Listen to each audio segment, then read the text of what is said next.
وَلَقَدْ آتَيْنَا إِبْرَاهِيمَ رُشْدَهُ مِنْ قَبْلُ وَكُنَّا بِهِ عَالِمِينَ إِذْ قَالَ لِأَبِيهِ وَقَوْمِهِ مَا هَٰذِهِ التَّمَاثِيلُ الَّتِي أَنتُمْ لَهَا عَاكِفُونَ قَالُوا وَجَدْنَا آبَاءَنَا لَهَا عَابِدِينَ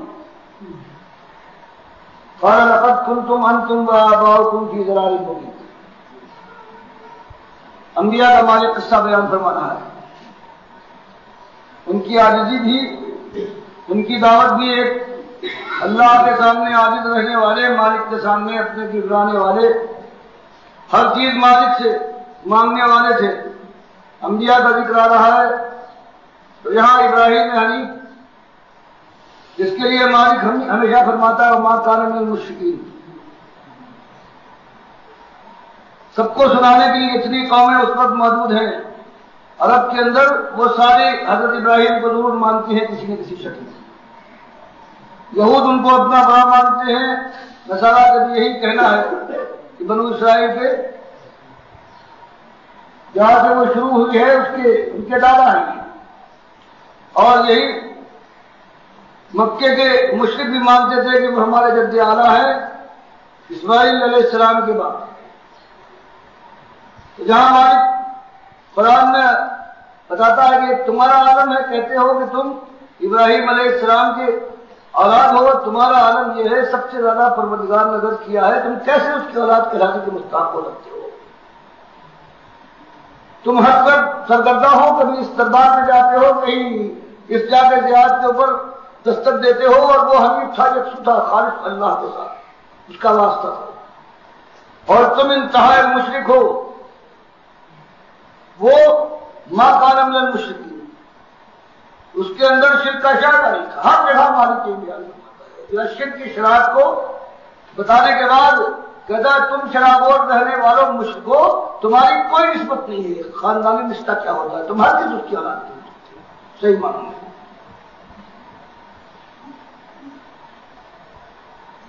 اس سے پہلے ذکر ہوا ہے حضرت موسیٰ کہ ان کو بھی ہم نے کتاب دی ہے، اور اسی ایک مسئلے کو واضح کرنے کے لیے کہ مالک ایک ہے، اس کو اکیلا مالک مانو اور پھر اس کے احکام کے سامنے جھک جاؤ۔ مالک فرماتا ہے کہ موسیٰ سے پہلے وَلَقَدْ آتَيْنَا ابراہیم، یہ حقیقی بات ہے کہ موسیٰ سے پہلے رشدہ ہم نے اپنی ہدایت سے نوازا تھا ابراہیم کو، ان کو پیغمبری دی تھی من قبل موسیٰ سے پہلے، وَكُنَّا بِهِ عَالِمِينَ، اور ہم علم کے ساتھ یہ معاملہ کرنے والے تھے، ہم نے پہچان کر اسے چھانٹ کے دیا تھا، اس کو ہم نے وہ چیز عطا فرمائی تھی کہ جو اس بار درا کو اٹھا سکتی تھی، یہ طاقتیں دی تھی، تب ہم نے علم کے ساتھ دیا تھا۔ کوئی ہماری بات ایسی نہیں ہے کہ وہ اندھوں کی بات ہو کہ اس کو چاہے اندھے کی لاٹھی ہو، اس کے چاہے وہ لگ جائے۔ ہم علم کے ساتھ پوری حکمت و دانائی کے ساتھ ہم نے اس کو منتخب کیا تھا، اور جب ہم نے رشد دیا ہے تو سب سے پہلے ماحول کے ساتھ کشمکش برپا ہوئی ہے، اور یہی ہوتا ہے خلوص کے ساتھ جب کبھی کوئی ایمان لاتا ہے، توحیدی بنتا ہے، تو لازم ہے کہ اس کے ماحول کے اندر کشمکش پیدا ہو جائے، اور اگر پیدا نہیں ہوتی سمجھ لو کہ وہ شخص جو ہے وہ دبا کے رکھتا ہے، زمانہ ساز ہے، مداحم ہے، وہ اپنے لیے اس دنیا میں جگہ بنانا چاہتا ہے، کوئی آزمائش اس راستے میں، حق کی راستے میں وہ انگیز کرنے کو تیار نہیں ہے۔ سیلنگائی اس کا مقصد ہے اور اس کا انداز ہے، اور ایسے شخص کا ایمان اللہ کی نگاہ میں معتبر نہیں ہے۔ فرمایا ہم نے ان کو رشد و ہدایت دی، اور یہ صحیح ایک بات جو کانٹے کی بات ہے کہ مالک اس کائنات کا ایک ہے، اسی کی غلامی سزاوار ہے، لائق ہے، اور کسی اور کی نہیں ہونا چاہیے۔ فرمایا کشمکش شروع ہو گئی، اس قوم میں بھی وہ وقت یاد رکھنے کے لائق ہے جب انہوں نے اپنے باپ سے کہا وہ قومی اور اپنی مشرک قوم سے کہ ما هذه التماثيل التي انتم لها عاكفون، یہ تمہاری تماثیل، یہ لکڑی کا بابا کھڑا ہے، یہ پتھر کی مورتی ہے، یہ جوانوں کی طرح پہلوان بابا ہے، اور یہ نرم و نازک یہ دیوی جی ہیں،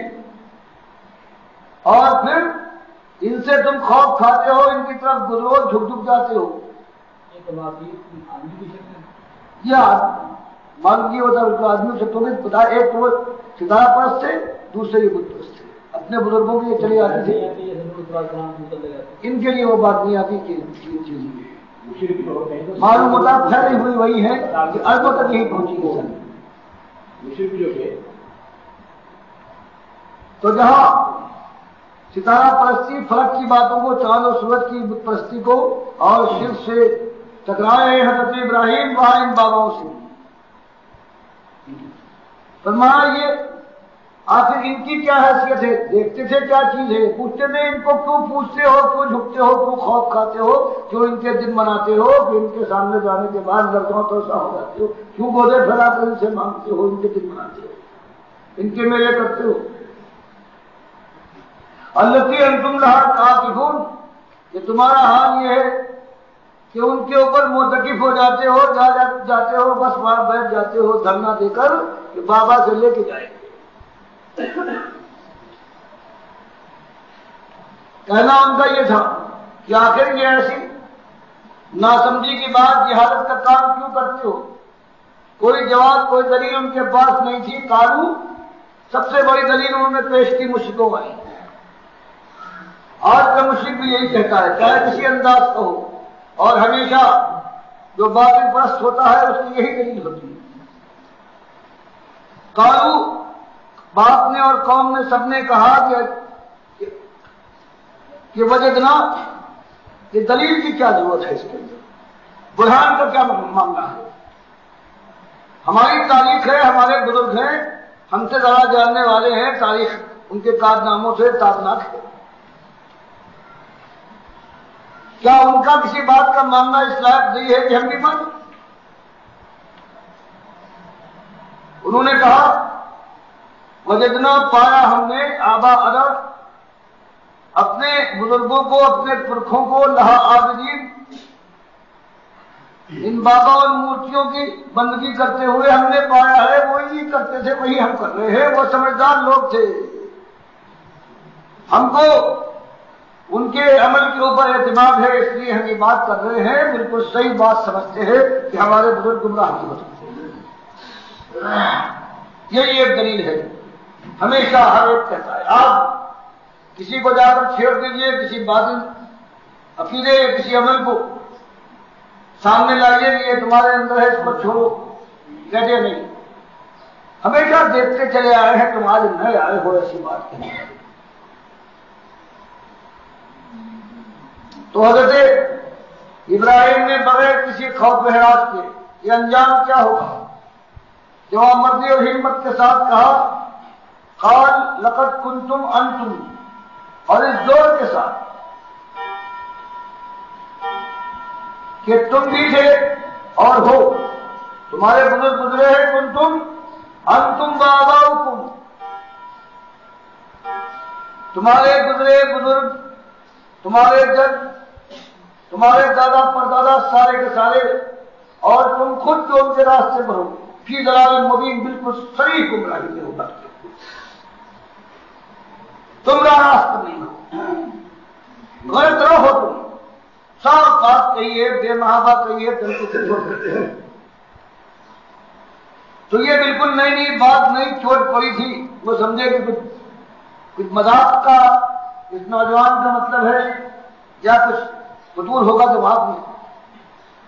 ایک تعجب انگیز بات سننے کے بعد جو انکہی بات سمجھتے تھے کسی نے نہیں کہی ہے، وہ جب سامنے آئی ہے قانون، تو انہوں نے کہا اجیتنا بالحق، کہ تم بات کہہ رہے ہو سنجیدگی کے ساتھ، سمجھ بوجھ کے کر رہے ہو، یا تو آگے سے معلوم ہوتا ہے او ام انت من اللاعبین، یا نوجوانی ہے، اللہ نوجوان ہو، ہنسی مذاق کی کھیل کود کی بات کہہ رہے ہو، کہیں ایسی بات زبان سے نکالی جاتی، کسی نے ایسی بات کہی ہے کوئی اتنی بڑی بات سمجھ میں آئی، سمجھے کہ کوئی شخص ہوش و حواس کے اندر یہ بات کہہ نہیں سکتا ہے۔ یہ خالی یہ ہنسی اور کھیل یا کوئی نادانی کے ساتھ اس کو کوئی اللہ ہے سمجھتا ہو، اس کی یہ معمولی بات ہے، زبان سے اس کی نکل جائے۔ فرمایا ایسے شریف جمے ہوئے تھے، یہ دوسرا پہلو ان کے سامنے تھا ہی نہیں، یہ اور بھی کچھ ہو سکتا ہے، کبھی یہ ہم گمراہ بھی ہو سکتے ہیں۔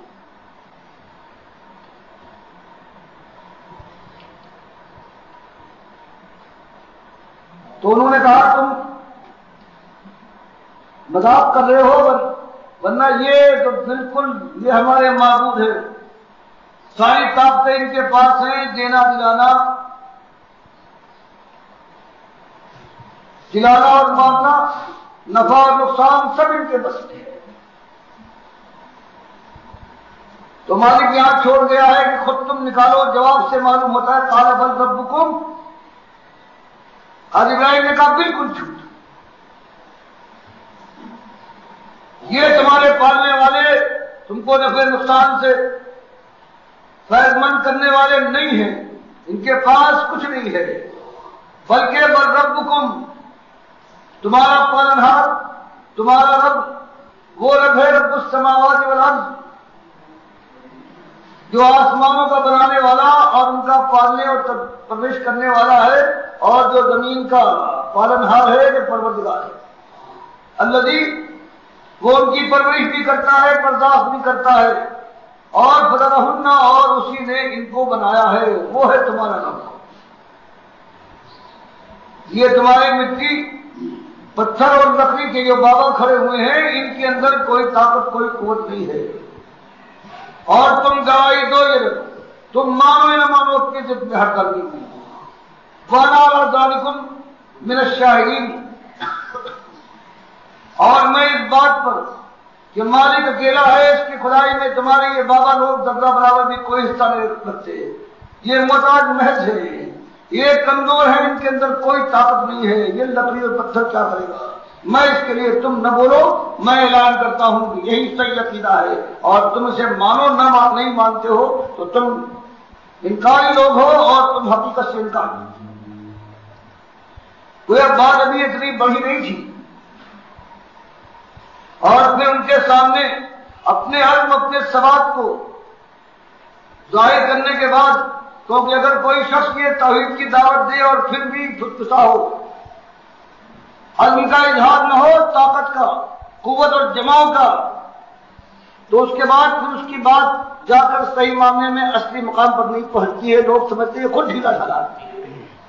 تو ڈھیلے ڈھالے آدمی کی توحید کا دعوت ہے کہ نہیں چلتی، جو جماؤ والا ہو۔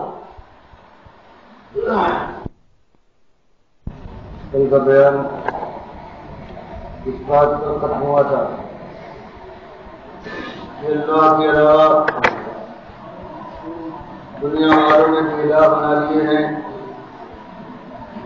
وہ آج اس محض ہے، نہ ان کو کسی کی بات کا کوئی علم ہوتا ہے، اور نہ ان کے اندر یہ قدرت ہے کہ نفع اور نقصان پہنچا سکے۔ تخلیق پر وہ قادر نہیں ہے، وہ خود مخلوق ہے، اپنے کو نہ بنا سکے تو کسی اور کو کیا بنائے۔ یہ بات جو بیان کرنے والے لوگ ہوتے ہیں، جب حقیقت کو جو مستور ہوتی ہے، چھپی ہوئی ہوتی ہے، جب یہ بیان کی جاتی ہے تو اس کے بعد ایک ایسا رد عمل ہوتا ہے جس کو صرف وہی برداشت کر سکتے ہیں جس کو اللہ توفیق دے۔ یہ وہ بات ہے کہ سب سے شدید رد عمل ہوتا ہے اس کے ساتھ، اور تاریخ میں اگر آپ دیکھیں، انبیاء کی تاریخ میں تو ہر ایک کے ساتھ یہی ہوا ہے، اور سب سے واضح مثال اس حنیف کی ہے، ابراہیم حنیف کی، کہ نبی صلی اللہ علیہ وسلم کا جو جد اعلیٰ، اللہ کی ہزار سلامتیاں ہوں، ہزار رحمتیں ہوں اللہ کے بدریدہ نبی پر، مالک جگہ جگہ اپنے اس نبی کا واقعہ بیان فرماتا ہے کیسی کیسی آزمائشوں میں ہم نے نکالا ہے، اور ہم وہی آزمائشوں میں ڈالا کرتے ہیں اور اس کے بعد ہم دکھا دیتے ہیں کہ یہ ہمارا بندہ ان آزمائشوں کو انگیز کرنے والا، برداشت کرنے والا ہے، ہماری بندگی اور زیادہ مستقیم سے ہٹنے پر تیار نہیں ہے، اور آزمائش کے بعد ہی ہم اپنی رحمتوں کی بے پناہ بارش کرتے ہیں۔ اسی لیے سورہ بقرہ میں صحابہ کرام کو ہوشیار کیا گیا ہے کہ جلدی مچانے کا موقع نہیں ہے۔ یہ تکلیفیں جو دی جا رہی ہیں، جو آزمائشیں آج تمہارے ساتھ ہیں، یہ تو ابھی ابتدا ہے۔ اس راہ کی آزمائشیں کہیں عظیم ہیں، یہ بات ایسی عظیم الشان ہے کہ اس کے ساتھ ایسی آزمائش آنا چاہیے۔ مالک فرماتا ہے ام حسبتم ان تدخلوا الجنہ، کتاب ہے، یہ کتاب ہے صحابہ کرام سے سورہ بقرہ میں۔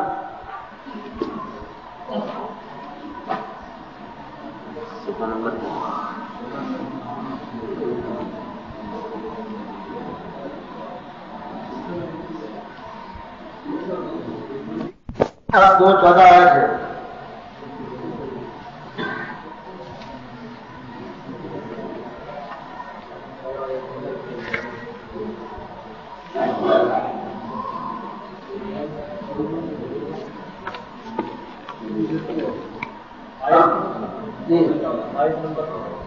آیت نمبر ہے 214،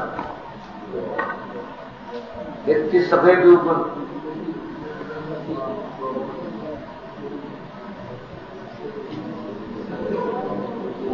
اعوذ باللہ من الشیطان الرجیم، بسم اللہ الرحمن الرحیم۔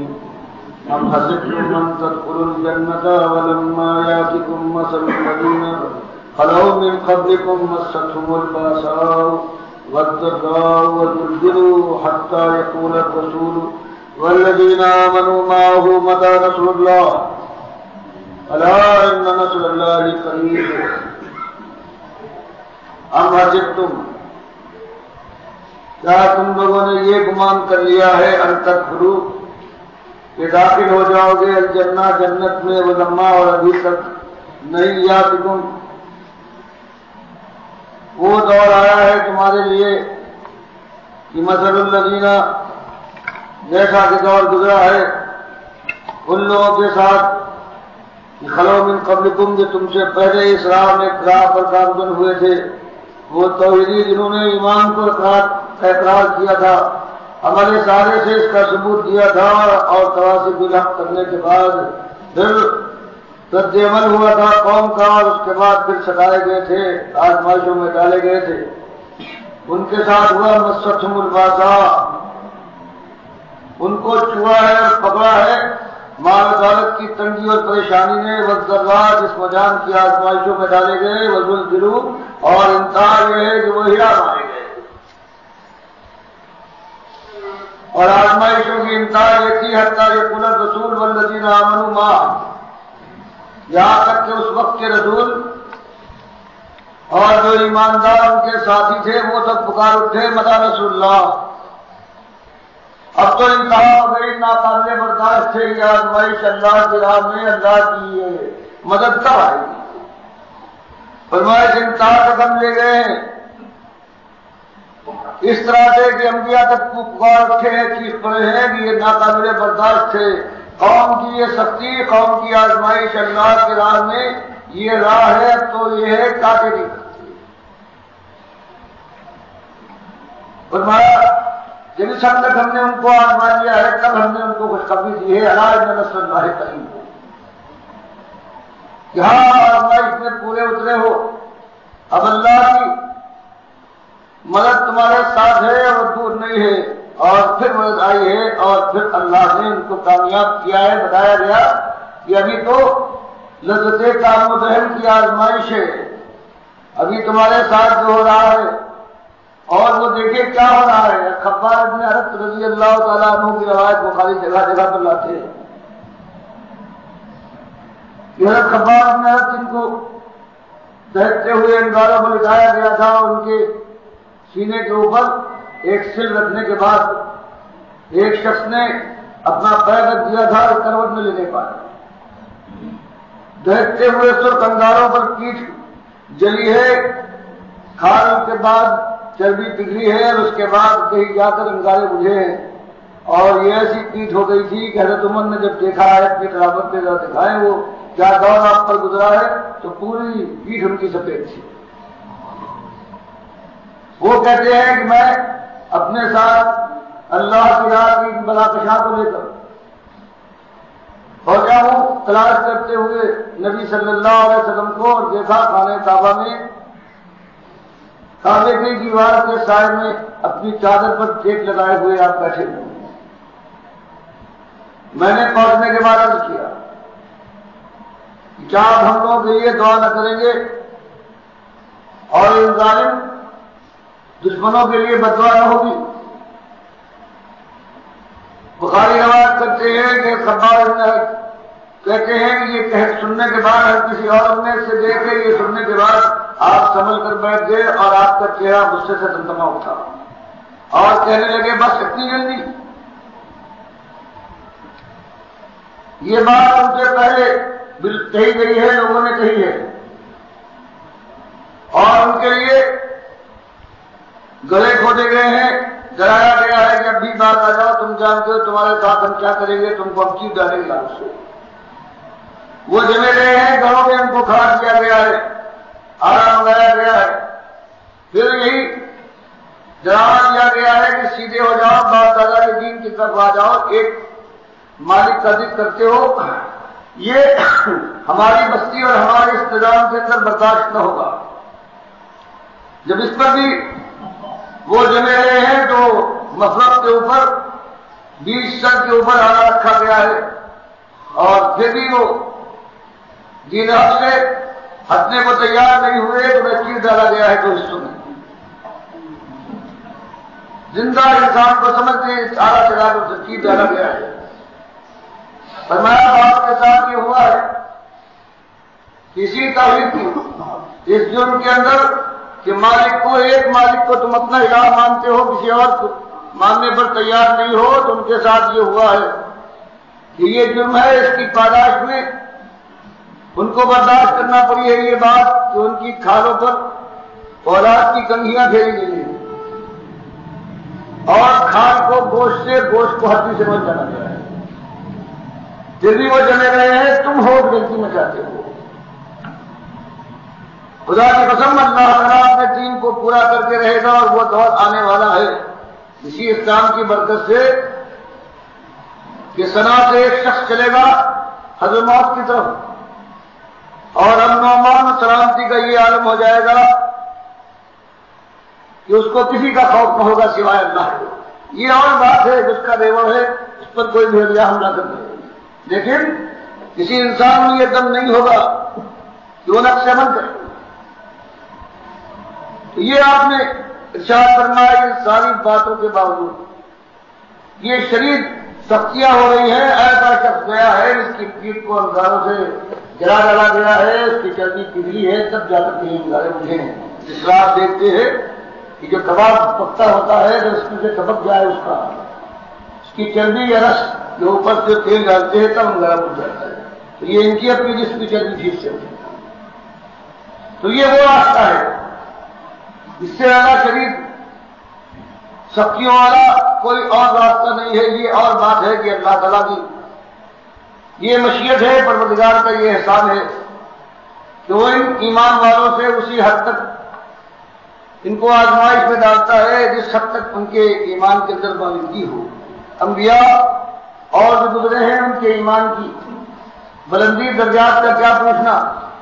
اس لیے دل ہارنے کی بات نہیں ہے. اللہ تعالیٰ نے اگر ہمارے ایسے کمزوروں آپ کے ایسے کمزوروں کو یہ توفیق دی کہ وہ اللہ کے راہ میں اللہ کی توحید کے لیے کفر و باطل سے ٹکرا جائے, تو پروردگار کی مدد, پروردگار کا سہارا کہیں زیادہ ہوگا. وہ جانتا ہے کون کس لائق ہے اور اس شدید آزمائشوں سے پروردگار بچا لے گا کہ جس کے اندر گزرنے کا بوتا ہمارے اندر نہیں ہے. بہرحال مالک اپنے ان بندوں کو جو اس کو اکیلا مالک مانتے ہیں وہ رسوا نہ کرے گا. پروردگار ان کو نہ چھوڑے گا. اس لیے یہ آزمائشیں تھی، ان کا امتحان بھی بڑا تھا، ان کے ساتھ نبی کی معیت تھی اور پروردگار نے ان کو آزمایا تھا اور شدید طریقے سے اللہ نے کہا کہ مالک ہمیں ان آزمائشوں سے بچائے گا کس حد تک کی. اور اگر پروردگار کی مشیت یہی ہے تو وہ ایک معمولی انسان کے اندر ایسا دل بھر سکتا ہے کہ وہ ساری آزمائشوں کو فیس کر لے، برداشت کر جائے. تو یہ بتایا گیا ہے ایک واقعہ صرف ایک پیغمبر کا جو جگہ جگہ آیا ہے، اس حنیف کا اسی ایک معاملے میں کس قدر آزمائشوں میں مالک نے ڈالا ہے. اور مالک فرماتا ہے وَإِذِ ابْتَلَىٰ إِبْرَاهِيمَ رَبُّهُ بِكَلِمَاتٍ فَأَتَمَّهُنَّ، کہ پروردگار نے اپنے حنیف بندے کو، اپنے موحد کو جب آزمایا ہے چند باتوں میں اور اس نے امتحان میں پوری طرح سے کامیاب ہو کے دکھا دیا، تب کہیں کہا ہے قَالَ إِنِّي جَاعِلُكَ لِلنَّاسِ إِمَامًا، کہ ہاں اب تم امام ہو، لائق ہو، تمہاری سیرت اللہ کے ساتھ تمہارا معاملہ، اس کا تعلق اس قدر استوار ہے، اب تمہارے لیے یہ مقام سزاوار اور لائق ہے. تو اس راستے میں ایسی شدید آزمائشیں آتی ہے. سب سے پہلے جو اپنے مخاطبین ہوتے ہیں، اپنے گھر والے، اپنی قوم والے، جب یہ بات سنتے ہیں کہ مالک اکیلا ہے اور یہ شخص کہتا ہے کہ باقی جو ہمارے بزرگ ہیں ان کے پاس کوئی اختیار نہیں ہے، ان درگاہوں کو خالی ہو جانا چاہیے، نہ استعمال پر خاک ہونا چاہیے، یہ سارے جو دربار ہیں ان کو سنا ہو جانا چاہیے، یہ اللہ کے ساتھ ظلم ہے اور مالک اس چیز کو برداشت نہیں کرتا. یہ انسان کی سب سے بڑی ناشکری ہے. تو سب سے پہلے مقابلہ ہوتا ہے اپنے ماحول سے، اپنا گھر ہے، اپنی قوم ہے، اپنا باپ ہے، اپنی ماں ہے، اپنے بھائی ہے. تو یہی بات پیش آئی حضرت ابراہیم کے ساتھ. مالک جگہ جگہ اس واقعے کو بیان فرماتا ہے. آپ سب سے پہلے سورہ انعام میں آپ دیکھیں کہ اس کی 74 آیت سے شروع ہوتا ہے یہ امام.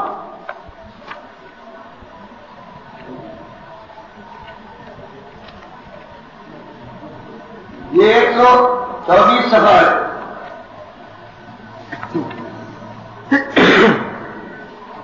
77 آیت ختم ہوئی ہے، 75ویں آیت شروع ہوئی. وَإِذْ قَالَ إِبْرَاهِيمُ لِأَبِيهِ آزَرَ أَتَتَّخِذُ أَصْنَامًا آلِهَةً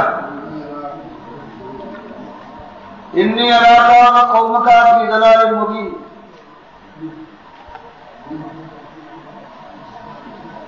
مالک فرماتا ہے وقت یاد رکھو جب اس حقیقت کا انکشاف ہو گیا ہے ابراہیم کے اوپر کہ مالک ایک ہے، اس کی خدائی میں کوئی شریک نہیں ہے.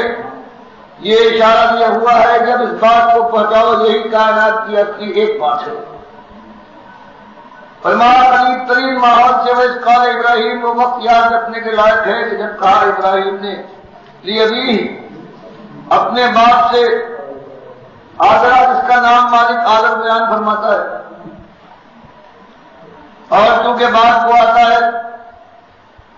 کہ یہ جہنمی ہے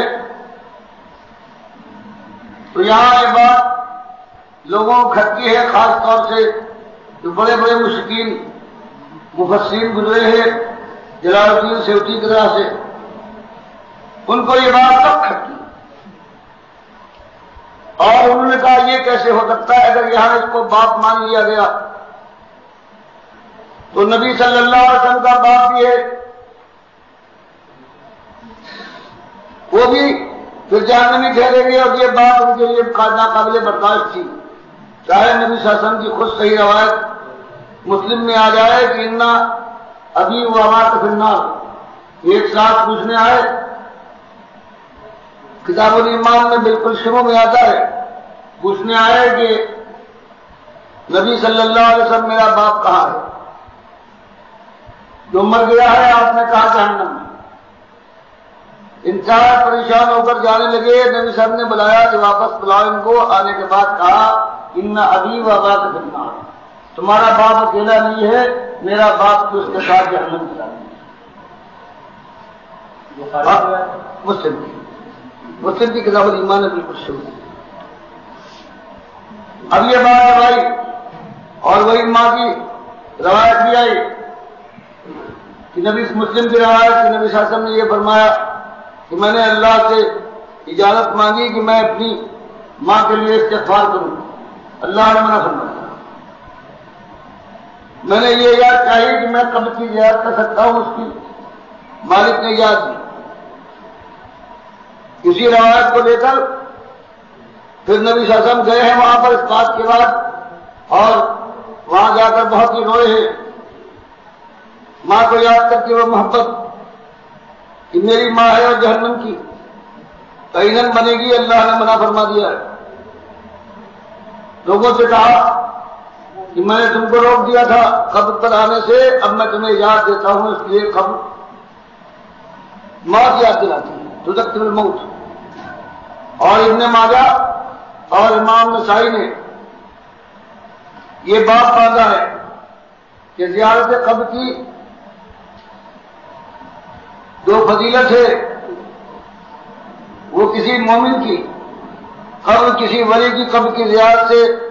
خاص نہیں ہے۔ اس کے لیے مشرک اور مشرکہ کی قبر بھی وہی کام کرتی ہے۔ کہیں جاؤ بس موت یاد آئے، آخرت یاد آئے اور دنیا سے میرا پتی پیدا ہو، تو دونوں نے ابن ماجہ نے نسائی نے دونوں باب باندھے ہیں کہ زیارت ہو قبر المشرک ہے۔ اور اس میں یہی روایت دار ہے محمد صلی اللہ علیہ وسلم کی والدہ کی کہ دیکھو مشرکہ ہے، اس کی قبر کی بھی یاد مل جاتی ہے، اور نبی صلی اللہ علیہ وسلم کو، کیونکہ وہ بات کوئی قبر ہو دیکھو تم یاد آئے گا کہ دنیا میں چلتا پھرتا ایک بندہ تھا، اور آج عالم یہ ہے کہ زمین کے اندھیرے میں دبا دیا گیا ہے۔ تو یہ کس وجہ لاتے ہیں، اور یہ جلال الدین سیوطی جو رحمۃ اللہ علیہ کہلاتے ہیں، جنہوں نے کفر شرک سے اپنی کتابوں کو بھر دیا ہے، یہاں کے گویا اشرف علی یا شاہ ولی اللہ کی طرح سے عربی میں بھر دیا ہے، یہ انہوں نے ایک روایت بنائی کہ اللہ تعالیٰ نے نبی صلی اللہ علیہ وسلم کی ماں اور باپ کو مرنے کے بعد پھر زندہ کیا، پھر کلمہ پڑھایا اور پھر مارا۔ یہ جرأت کے ان کے عالم یہ ہے۔ اور پھر یہاں آدر کے معاملے میں کہا اگر اس طرح سے یہ کافر و مشرک جہنمی بن جائے تو اس کے بعد نبی صلی اللہ علیہ وسلم کے باپ کے لیے بھی یہ موقع ہوگا۔ اس لیے آدر کو کہا کہ آدر باپ نہیں چچا، اور ثبوت دیا کہ نبی صلی اللہ علیہ وسلم کیسے ہو سکتے ہیں۔ یہ قرآن میں آتا ہے تکلم کا فی الساجدین، کہ ہم دیکھ رہے ہیں تمہاری ہر بات، یہاں تک تمہاری کیفیت جو ساجدین کے اندر ہے، اس سے مراد تھی کہ مومن صحابہ کرام کے اندر چلتے ہیں۔ انہوں نے اس کا یہ مطلب دیا کہ آپ کا نور اور آپ کی ذات کا جو بیچ تھا وہ برابر چلتا رہا ہے، اوپر آپ کی نسلوں میں سب ساجد لوگ تھے۔ آپ کا جہاں تک پورا سلسلہ چل رہا ہے جس کے اندر آپ کی ذات برابر جاتی رہی ہے، وہ سب یہ ساجد تھے، سجدہ کرنے والے تھے، سارے مومن تھے۔ آپ کے باپ مومن، دادا عبد المطلب مومن، ان کے باپ ہاشم مومن، عبد مناف مومن، یہ سارے جتنی سلسلہ چل رہا ہے وہ سارا حضرت اسماعیل سے، یہ انہوں نے اس طرح سے قرآن میں تحریف کرنے کے بعد اس آدر کو جہاں ابھی مالک فرما رہا ہے اس کو ابھی کی بجائے چچا بنایا، کہ عربی میں چچا کو باپ کہتے ہیں۔ تو یہ ظلم کیا ہے بے حساب ان مشرکوں نے، جن صوفیہ نے قرآن اور حدیث پر وہ ظلم کیا ہے، ان کا دین ہم تک پہنچا ہے۔ یہ قرآن کی صریح بات ہے، صرف اپنے اس مقصد کو کہ نبی صلی اللہ علیہ وسلم کے جو خاندان ہے سب کا ہو جائے، مومن ہو جائے، تو انہوں نے جس کو اللہ رسول نے کافر و مشرک کہا ہے، اب یہ بتا دیا ہے کہ خاندانی رشتہ کوئی وقت نہیں رکھتا۔ جلال الدین کہاں کا ہے یہ؟ جلال الدین نے ہر چیز میں جلال الدین لکھا، جلال الدین نے ایک رسالہ لکھا ہے، ماں باپ کو زندہ کرنے کا رسالہ لکھا ہے، تفسیر میں نہیں، تفسیر آپ تفسیر دیکھیں ہر جگہ لکھے کہ یہاں پہ یہ قبل کا جلا لیں ان کی تفسیر دوسری نہیں اور بھی ہے تفسیر منصور ہاں اب دیکھیے جا کے جہاں تقلب کا پھر ساری دی وہ جو روایت کی نبی صلی اللہ علیہ وسلم کی ماں کی وہ کسی کتاب میں وہ سر مسلم میں مشکات میں مسلم میں ہاں وہ میں اور ابن ماجہ اور نسائی کی بات آن ہے کہ زیادہ تو قبل مومن تو یہ بات آپ یہ دیکھیں گے صرف ظلم آپ کے سامنے لانا چاہتا ہوں کہ کیا جو ہمارے اتنے بڑے خان کے لکھنے والے یا در منصور کے لکھنے والے اتنے بڑی کتابیں لکھنے والے بے حساب وہ شرح صدور بھی لکھتے ہیں، اس میں ساری جھوٹی باتیں ہیں، قبر والے سارے زندہ ہیں، جمع ہوتے ہیں، ان کی مشاورت ہوتی ہے، یہ سارا چیز کرتے ہیں، پہچانتے ہیں تو پھر ان کے پاس پہنچتے ہیں، سارا کیوں لکھ دیا ہے۔ تو یہاں مالک فرماتا ہے اپنے معبود بناتے ہو، انی ارادا میں تمہیں دیکھتا ہوں قوم کا اور آپ کی قوم کو بھی ضلال مبین کے انتہائی کھلے بھٹکاؤ ہیں، گمراہ ہے اور بہت بڑے گمراہ ہیں، ان بتوں سے مانگتے ہیں، ان کے سامنے جھکتے ہیں، ان کو بدنام کر کے دنوت میں گر جاتے ہیں، ان کے پھیرے ہیں، ان کا پرچار ہے، ان کے اوپر چڑھاوے ہیں، ان کے بھجن گاتے ہیں، ان کے پاس کیا ہے، اور آپ بھی ان کی سرپرستی کرتے ہیں، پوری قوم کی گمراہی کو آپ قوت بخشتے ہیں۔ فرمایا یہ بات جو ہم نے دی ہے، یہ دل کے اندر یہ بات پیدا کی ہے تو ہم نے پھر قوم سے مقابلہ کرنے کے لیے جیسے یہ بات کے سامنے کھلی بات صاف بات کہی ہے، سب سے پہلے اس کو ہٹاؤ، اور اسی طرح سے قوم سے مجادلہ اور مناظرے کے لیے، مقابلہ کرنے کے لیے، قوم کی ہدایت کے لیے، ان کو سمجھانے کے لیے کذالک نوری ابراہیم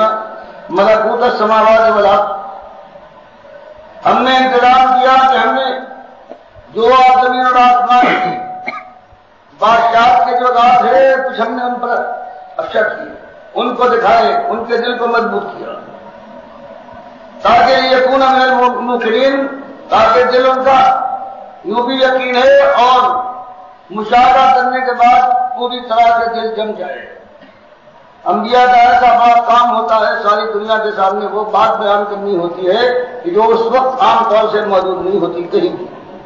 اور جو ایسی تلخ بات ہے کہ شیریں ہونے کے باوجود صاف ذہن کے لیے انتہائی تلخ ہے، کلیجے کو جلا ڈالتی ہے جب کہیں وہ بات آتی ہے کہ ایک ہی مالک ہے اور غائب معبودان کے آستانوں پر خاک بڑھا دے۔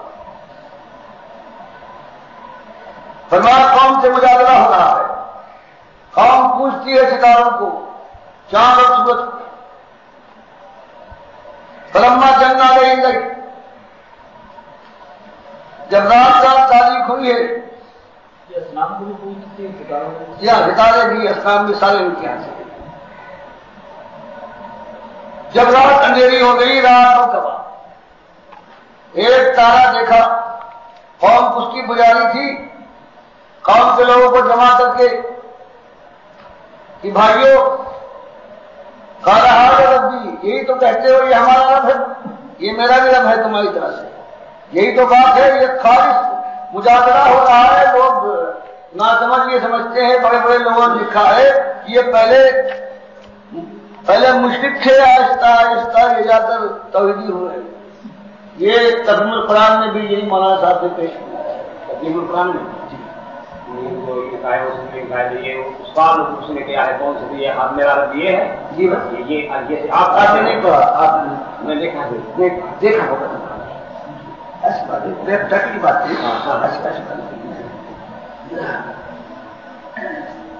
فلما جنگ آ گئی، جب رات اندھیری ہو گئی، قوم نے بھی دیکھا تارا نکلا ہے، یہ ان کا بابا ہے مشکل کشا دستگیر، ان سے مناظرہ اور مباحثہ ہو رہا، قال ھذا ربی، یہی تو ہے نا میرا رب، اس کے بعد کہا ایک دن ہو گیا آج ہم دونوں ہیں، میں بھی اور میری قوم کے لوگوں اور یہاں ٹھہرتے ہیں۔ فلما پر بارات وقت اور انجانی تھا، کچھ دیر کے بعد کچھ گھنٹوں کے بعد وہ غائب ہو گیا۔ تو پہلے کہا یہ عجیب بات ہے، لا احب الآخرین، یہ تو کیسا معقول ہے، ابھی ہے اور ابھی نہیں۔ یہ تارا جو تھا اگر یہ معبود تھا میرا تو عجیب مجھے پریشانی ہے کہ میں تو ایسے جو غائب ہو جانے والے ہو وقتی چھپ دکھانے کے بعد چلے جائیں، میں ان سے ان کو پسند تو نہیں کرتا، یہ تو رب نہیں بدلتا ہے۔ فلما رہا خبر، پھر اس سے بڑا وبا ہے، چاند دیکھا بادل چمک رہا تھا پوری روشنی کے ساتھ۔ قوم نے کہا اچھا ہے وہ بات تو نہیں، ہاں یہ ہوگا، قال ھذا ربی، کہ ہاں یہ رب ہے نا۔ اب جب چاند بھی غائب ہو گیا، فلما فلا قال لئن لم يهدني ربي لأكونن من القوم الظالمين، یہ عجیب معبود ہے، یہ بھی ہے اور پھر نہیں، یہ غائب ہو گیا تب اور اس سے ایک آگے بڑھے لئن لم يهدني ربي، اگر میرے رب نے میری رہنمائی نہ کی ہوتی تو یہ سب دیکھنے کے باوجود اپنی قوم کی طرح سے، اس گمراہ قوم کی طرح سے میں بھی ہوتا، انہیں میں شامل رہتا۔ اب ایک اور قدم آگے بڑھایا ہے، ان کے اور کانوں کے اندر ایک اور ضرب لگائی ہے، سنیں کچھ سمجھے۔ فلما رأى الشمس بازغة، جب دن ہوا ہے، سورج چڑھا ہے، چمکنے لگا ہے، زور کے ساتھ روشنی ہوئی ہے، قال ھذا ربی، ہاں یہ ہوگا، ھذا بڑا ہے، بتایا گیا تمہارے اور کوئی چیز نہیں، چھوٹے بڑے کوئی عجیب چیز ہو، کوئی ایسی چیز ہو تمہارے دل کے اندر تعلق پیدا کر دے تو کیسے بھی تمہارا نام ہے۔ فلما فرق، اب جب یہ گھرا ہے غروب ہو گیا، قال یا قوم، کہا میری قوم، یہ مختلف وقت، بارہ ایک دن کا معاملہ ہو، 24 گھنٹے کا، یا چند دنوں کا معاملہ ہو، یہ واقعہ پروردگار بیان فرما رہا ہے۔ جب یہ بھی ہوا، قال یا قوم کو مخاطب کیا، انی بریء مما تشرکون، اب تو تم سمجھو یہ جو ہے یہ رب کیسے ہو جائیں گے، یہ الہ کیسے بنیں گے، جو ابھی ہے اور کل ابھی ہے پھر موجود نہیں، اگر اس وقت تم کو ضرورت ہوگا تو یہ کہاں سے آئیں گے۔ تو یہ تم اگر جمے رہو سب کچھ دیکھنے کے بعد اپنے خیرت کو کام میں نہ لاؤ تو یہ اور بات ہے، لیکن میں تمہارے سامنے اعلان کرتا ہوں برات کا کہ میں ان کو اپنا رب نہیں مانتا، تمہارا تم ہو مشرک، تم شریک ٹھہراتے ہو، اور میں ان کو اس لائق نہیں سمجھتا، اس لیے کہ ان کا حال ہے کہ یہ وقتی اور ہنگامی ہے، ابھی ہے، اور اس کے بعد ان کو سماج بھی نہیں ہے، اور باتیں چھوڑو۔ اور جس نے آسمان و زمین پر قائم کیا ہے، قائم ہے، جو ساری کائنات کا چلانے والا ہے، انی وجہت وجہیہ للذی فطر السماوات والارض حنیفا، اس لیے تمہارے ان سارے شرکوں کو چھوڑ کر میں نے اپنے چہرے کو موڑ لیا ہے اس کی طرف جس نے آسمانوں کو پیدا کیا ہے، زمین کو بنایا ہے، اور میں حنیفا، میں یکسو و یک رنگ ہوں، میں صرف ایک مالک کا ماننے والا ہوں، اس کے سامنے سر جھکاتا ہوں۔ تم کبھی اس تارے کے سامنے جھکتے ہو، کبھی اس سورج کو سلام کرتے ہو، اور کبھی چاند کے سامنے سجدہ ریز ہوتے ہو، میں یکسو و یک رنگ ہوں۔ اور اس کے ساتھ ساتھ یہی کافی تھا، لیکن شرک ایسی شرعی چیز ہے کہ اس کا بتانا بھی مالک نے ضروری سمجھا، وما انا من المشرکین، اور میں اس گندگی میں آلودہ نہیں ہوں، میرا دامن ایمان بالکل پاک و صاف ہے۔ فرمایا وحاجہ قومہ، فرمایا یہ حجت تو انتہائی گستاخ ہو، تم ہمیں گمراہ کرنا چاہتے ہو، اپنے مالی سے، اپنے برکھوں کے طریقے سے کاٹ دینا چاہتے ہو، تم کچھ چاہتے ہو، تمہاری کوئی غرض ہے، تم کوئی مقصد رکھتے ہو۔ فرمایا بس ایک تمہار باندھ دیا ہے قوم نے، اور جس تحمل کے ساتھ پھر فرمایا قالت حاجونی وحاجونی، یہ قوم کے لوگوں نے تمہاری کیا زیادتی ہے، کیا ظلم ہے کہ باتیں تمہارے سامنے صاف صاف میں نے بیان کر دی، دلائل صاف یہی بات کہتے ہیں کہ جس کو ثبات نہ ہو وہ معبود کیسے ہو جائے گا؟ تو زبردستی میرے پیچھے پڑے ہو، جھگڑا کر رہے ہو، پھر لا اللہ کے پالو، اور تم سمجھتے ہو کہ مجھے مغلوب کر لو گے، مجھے پس کر دو گے، میں تمہاری زور و قوت کے سامنے جھک جاؤں گا، تمہارے روب کو ماننے کے بعد اپنی زبان بند کر لوں گا اور ایک حقیقت جو کائنات کی ہے اس کو بیان نہ کروں گا۔ فرمایا یہ بات ممکن نہیں ہے، تم کچھ کر لو، میں نارالوں کی بات سے مروب ہو کر حقیقت کو نہیں چھپاؤں گا۔ وقد ہدان،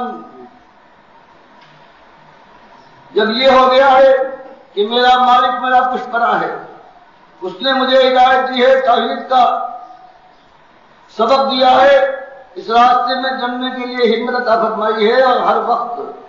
وہ میری پشپرائی کرنے والا ہے، تو میں تمہاری کسی بات پہ نہ آؤں گا۔ تمہاری یہ آنکھوں کی سرخی، تمہارے ہاتھوں کا تراک، تمہارے چہرے کے بل، تمہاری یہ ڈراوے، یہ مجھے مروب نہیں کر سکتے، میں یوں ہی چلا رہوں گا۔ اس نے مجھے ہدایت دی ہے، میں اس سے ڈرتا ہوں، ولا اخاف ما تشرکون، اور جو تم کہتے ہو بابا کی مار پڑے گی، ان سے بگاڑ کر کوئی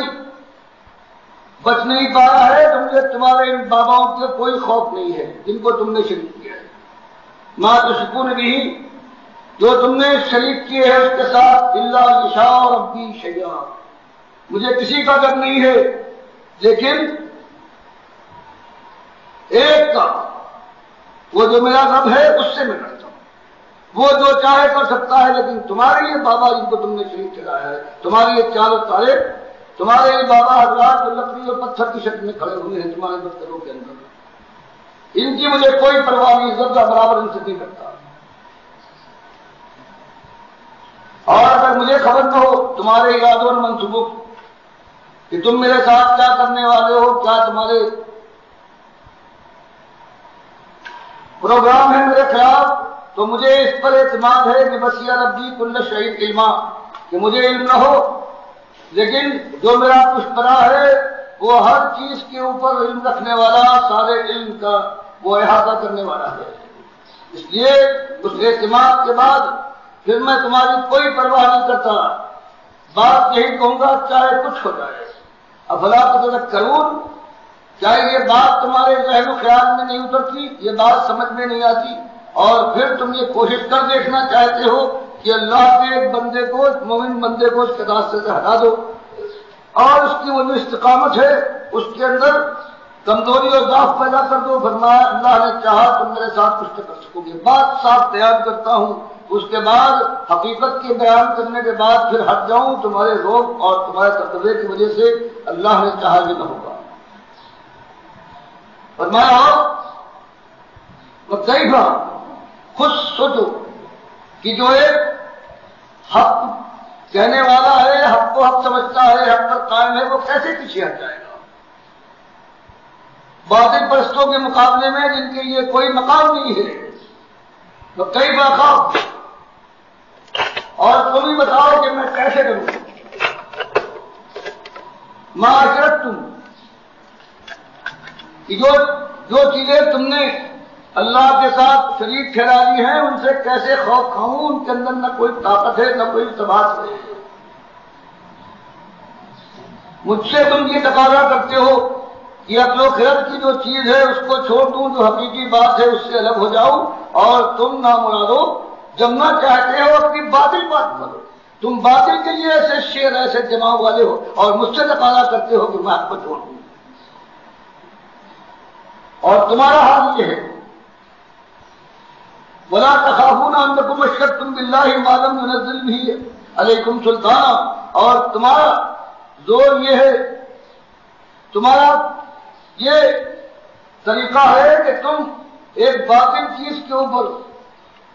تم نے شریک ٹھہرا لیا ہے اللہ کے ساتھ، بے دلیل معلوم نزل نہیں علیکم سلطانہ، اللہ نے کوئی دلیل تم کو عقل و خرد کی کوئی چیز نہیں ہے جو تمہارے عقائد کو سہارا دے سکے، پھر بھی تم ایسے جماع والے ہو کہ باطل پر جمے ہو، اور پھر تم یہ سمجھتے ہو کہ زور و قوت کے ذریعے سے مجھے ہٹا دو گے۔ خود سوچو، باطل پرستوں کا یہ دور اور حق پرست اتنا بودا ہو جائے گا۔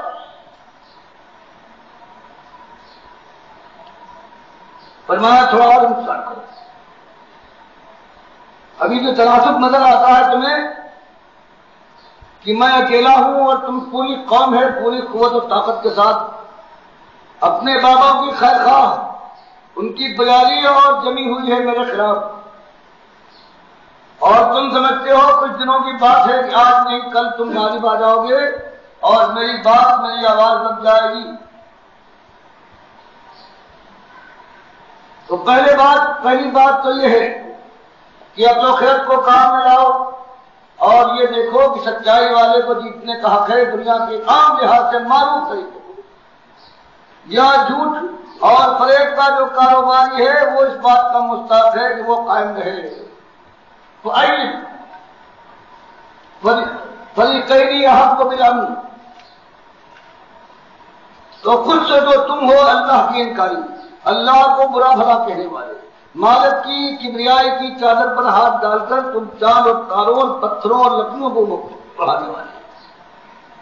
تم جو اپنی خرد کی ہر بات کی خلاف کرنے والے ہو، نادانوں بھٹکے ہوئے ہو، اور تمہارا یہ خیال ہے کہ دنیا میں بھی تم سلامتی اور امن کے ساتھ سرفرازی کے ساتھ رہو گے، اور اگر اس کے بعد بھی کوئی دور آیا تب بھی تم کو یہی مقام ملے گا۔ تو بتاؤ، امن کا مستحق ایک سچا ہو سکتا ہے اس کائنات کے اندر جہاں ہر چیز انصاف، حکمت اور باقاعدگی کے ساتھ ہو رہی ہے، جو کوئی کھیل تماشا نظر نہیں آتا، ہر چیز یہ بیان کرتی ہے کہ حکمت کے ساتھ ایک نظم اور ایک قاعدے کی طرف یہ سبقت کر رہی ہے۔ تو تم خود بتاؤ کہ تمہارا یہ شرک، تمہارا یہ طریقہ اس بات کا مستحق ہے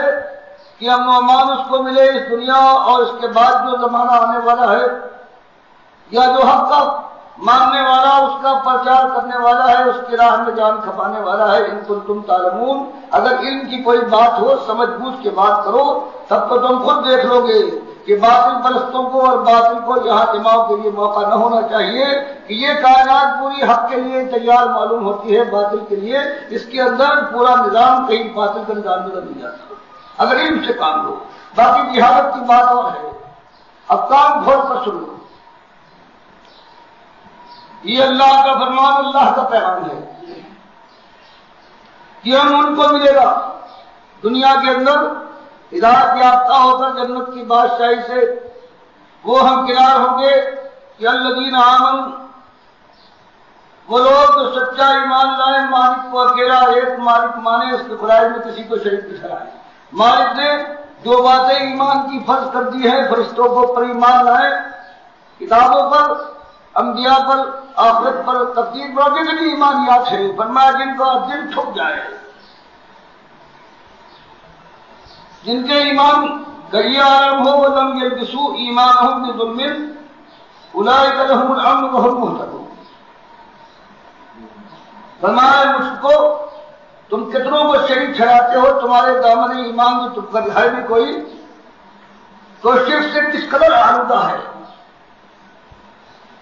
اور پھر اپنے لیے دنیا اور آخرت کا امن، اگر آخرت کو مانو تم چاہتے ہو، لیکن اللہ کا فیصلہ یہ ہے کہ الذین آمنوا، وہ لوگ جو ایمان لائے سچا، ولم یلبسوا، اور جو گدمت نہیں کرتے ہیں، جو ملاوٹ نہیں کرتے ہیں اپنے ایمان میں، ایمان ہم اپنے ایمان میں بالظلم، کسی ظلم کی، اولئک، یہ وہ لوگ ہیں کہ لہم الامن، ان کے لیے امن و امان ہے،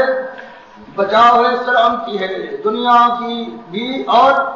وہ مہتدون، اور وہی سیدھے راستے پر جا رہے ہیں، اپنی منزل کو وہ پا کے رہے گے۔ یہ ایک آیت جو اتری ہے بخاری مسلم کی روایت میں آتا ہے کہ عبداللہ بن مسعود رضی اللہ تعالیٰ یہ روایت کرتے ہیں کہ ہم لوگ صحابہ کرام پہنچے ہیں اللہ کے نبی صلی اللہ علیہ وسلم کے پاس، اور انہوں نے کہا ہے یہ ظلم والی روایت ہے کہ ہم پر انتہائی شاخ ہے، بڑی سخت ہے۔ ظلم ہم میں سے کون ہی سے ظلم نہیں ہو جاتا؟ تو اب اس کے معنی یہ ہیں نہ دنیا میں ہمارے لیے ہم اور نہ ہم ہدایت یافتہ ہو کر جنت کی بادشاہی میں پہنچ سکتے ہیں، تو بڑی مشکل بات ہے۔ تو نبی صاحب فرماتے ہیں کہ میرے ساتھیوں، اس آیت میں ظلم سے یہ عام ظلم مراد نہیں ہے۔ اس آیت میں ظلم سے مراد وہ ظلم ہے جو سورہ لقمان میں آیا ہے کہ لقمان علیہ السلام ہوں یا رحمت اللہ علیہ ہوں، اس کی تحقیق نہیں ہے کہ وہ پیغمبر تھے یا اللہ کے حکمت والے بندے تھے، ایماندار بندے تھے۔ جب وہ اپنے بچے کو وصیت اور نصیحت کرنے لگے ہیں تب انہوں نے یہ بات کہی ہے، یا بنیا لا تشرک باللہ ان الشرک لظلم عظیم۔ فرمایا یہاں ظلم سے مراد وہ ظلم ہے کہ وصیت کرتے ہوئے سلیمان علیہ السلام نے یہ کہا ہے کہ یہ میرے بچے دیکھنا اللہ کے ساتھ ظلم نہ کرنا، کیونکہ شرک جو ہے یہی صحیح معنوں میں سب سے بڑا ظلم ہے۔ شرک سے پرہیز، اس کے قریب نہ جانا۔ فرمایا یہاں مراد یہ ہے کہ جو شخص سچا ایمان لائے اس کے ایمان میں شرک کی ملاوٹ نہ ہو، کہیں کسی شائبہ بھی نہ ہو، تو اس کے لیے امن و امان ہے اس دنیا میں، ہدایت یافتہ ہو کر اپنی منزل کو وہ پالے گا جنت کی بادشاہی، اللہ کا قرب اس کو نصیب ہوگا۔ تو ایک آیت ہے، اس آیت پر پوری بنیاد ہے کامیابی اور ناکامی کی۔ اس طرح سے سورہ آیت استخلاف میں ہے الذین آمنوا منکم وعملوا الصالحات لیستخلفنہم فی الارض، کہ بس ایمان لاؤ اس کے اندر اور بڑھا دیا ہے عمل سارے بھی، یہاں اس کو بھی نہیں چھوڑا گیا۔ یہاں ایک بات ہے کہ سچا ایمان ہو، اور ایمان جب سچا ہوگا تو اللہ کی توفیق سے عمل کے اندر فرق آئے گا۔ یہ اللہ کی رحمت ہے کہ سچے ایمان کے ساتھ یہ توفیق ملتی ہے۔ باقی یہ بھی ممکن ہے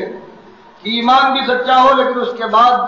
شیطان بھی غالب آ جائے اور دل کی خواہشات جو ہے اس انسان کو مجبور کر دے، اس سے انکار نہیں ہے لیکن کم ایسا ہوتا ہے۔ یہاں فرمایا گیا کہ ہم صرف ان کے لیے ہے جن کا ایمان بالکل خالص ہو، کوئی شاید شرک اس کے اندر موجود نہ ہو، تو اس کے لیے دنیا بھی ہے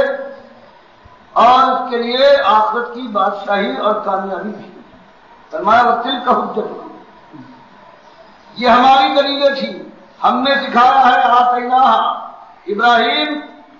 علی قومہ، اپنی قوم کے مقابلے میں ابراہیم کو ہم نے یہ باتیں سکھائی۔ وہ یہ ہمارے